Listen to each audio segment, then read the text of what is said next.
Odlično. Je li lasersko skidanje dioptrije bolno? Laserski zahvat, znači operacija laserske korekcije dioptrije je potpuno bezbolni zahvat. Znači to možemo zaista garantirati i reći znači, da sam postupak operacije je potpuno bezbolan.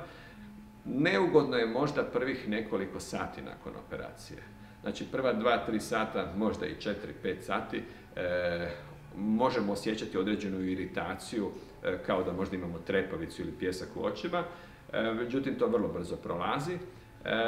A kod PRK metode ona je malo neugodnija i kod PRK varijante ipak treba biti malo strpljiv, treba uzeti neke lijekove za bolove, ili znači za sprječavanje bolova, tako da kod PRK varijante nju ne preporučujemo ako je neko baš izuzetno osjetljiv na bolove ili ako se vidi da neće moći podnijeti nekakvu takvu iritaciju.